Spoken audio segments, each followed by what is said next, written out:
IVM. I really enjoy driving, but I hate the Mumbai traffic. In fact, yesterday, you won't believe what happened. I banged into a taxi. Though no fault of my own. I mean, it was completely his fault. Hear me out, I'll explain. Written behind the taxi was, Kotak home loans now only at 6.5%. It was so unbelievable. Out of shock, I crashed into the taxi. I'm surprised people don't crash into his car every single day because of that. So guys, कृपया ध्यान रखें when reading such things. Actually, I don't even mind paying the taxi driver for his repairs because I will be saving so much on the interest rates. Just visit www.kotak.com for more info or visit your nearest Kotak Mahindra branch today. Terms and conditions apply. Interest rate starting at 6.5% per annum. Hello and welcome to Smile India. My name is Shifa Maitra and I hope you have a fun-filled, safe Diwali. Now let's begin with some positive news from across the country. Well, we start with Nilanjana Chatterjee, a resident of Anandpur, South Calcutta. Some time ago, she sustained injuries and her shin bone was broken, for which she had to undergo surgery. This happened because a car drove over her as she risked her life to save someone. That someone was not her friend or family, but a rank stranger who was pleading for help in a car parallel to hers. How many people do you know who would do that? Nilanjana and her husband Deep were returning home close to midnight when this incident took place. Deep blocked the car and Nilanjana rushed to help. The driver in that car threw the lady out, and when Nilanjana tried to talk to him, he knocked her down, ran the car over her, and sped past. Luckily, Deep had the presence of mind to call the cops and an ambulance. Nilanjana could be rushed to the hospital in time. The woman who was rescued filed a molestation case against the man in the car. He still has not been caught, but the woman is glad she's alive. What is heartening is that a rank stranger came to her rescue and saved her life. She truly saw the best and worst of Kolkata in one night. More power to Nilanjana, who actually did what she believed in when she needed to. Now, let me tell you about a village in Goa. The state, as you know, is made up of numerous villages, and there's more to Goa than beaches and parties. The village I'm talking about is visible only for 1 month in a year and is submerged underwater for the other 11 months. This magical place is called Kurdi, and it had a stream running through it that merged into the Zuari River. It was a flourishing village where residents lived a laid back life till 1986. That was when Goa's first dam was being built and the residents had to leave their homes. They were compensated and moved to nearby villages. The dam provides water to villages, but during May, the waters recede, and for about a month, the submerged village comes to life. Till today, the original Kurdi residents come home every year to the place they were born in, lived in. A lone tree or a stubborn wall bring back memories and stories that they share with the younger generation. Towards the end of the month, they all host a feast at Kurdi. Erstwhile residents eat, drink, and dance as they bid adieu to their magical village till next year. A wonderful way to host a reunion, I think. And Goans get one more reason to party.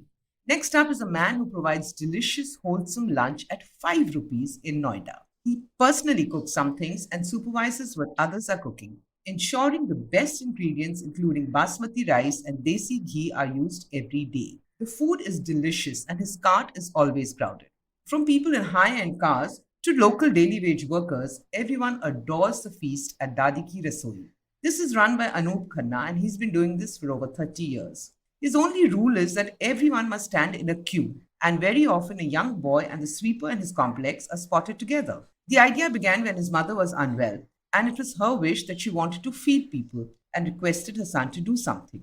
The grandchildren also chipped in, and Dadi Ki Rasoi was born. At that point, the Khanna family did not see it becoming so popular and a long term project. Once Anup Khanna retired, he realized that this was a great way of giving back to society and took on the onus. His friends and family are impressed with his dedication. He insists on taking 5 rupees from each customer because he does not want anyone to feel like it's charity. Although everyone can see that this meal costs a lot more to make. If someone can afford it and wants to put in more into the box, Khanna does not stop them. When friends offer to chip in, he accepts it but does not depend on anyone. Some people offer to contribute for an occasion in their family, but he does not accept food cooked elsewhere. He asks them to provide sweets instead, which can be added to the thali. In his second innings, after ensuring his family is settled, Anup Khanna is giving back to society and enjoying the process. Now let me share a delightful piece on the lady who designed the nation's Paramveer Chakra. Her name is Savitri Bai Khanolkar, the wife of an army officer Vikram Khanolkar. While her actual name was Yvonne Made de Maros, But when the Swiss national fell in love with a dashing officer during a holiday, she adopted his name and country with full gusto. She got married and turned vegetarian, became fluent in Hindi, Marathi, and Sanskrit. She studied the Puranas and ancient Indian history. She identified herself as a European with an Indian soul. These were heady times, and her knowledge of the scriptures was an asset to the family. It was due to this that Major General Hira Lal Atal, the first Adjutant General of independent India, asked her to help him in designing the Paramveer Chakra. Drawing on her extensive knowledge of the Puranas, Savitri Bai thought of Rishi Dadichi, who'd given up his body for Indra to make the deadly Vajra, or thunderbolt. She came up with the design of a double Vajra. With the Paramveer Chakra, Savitri Kanolkar also designed the Mahavir Chakra, the Veer Chakra, and the Ashok Chakra, the highest peacetime gallantry award. In India's official order of precedence, the Paramveer Chakra is second only to the Bharat Ratna. Now that's truly an Indian soul worth remembering. That's it for today, and I'll be back next week with more delightful news from India. Till then, stay home, stay safe, and get vaccinated.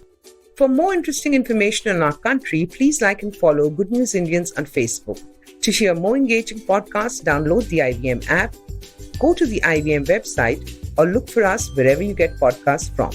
To stay in touch with me, you could look up Shifa Maitra on Twitter and Instagram.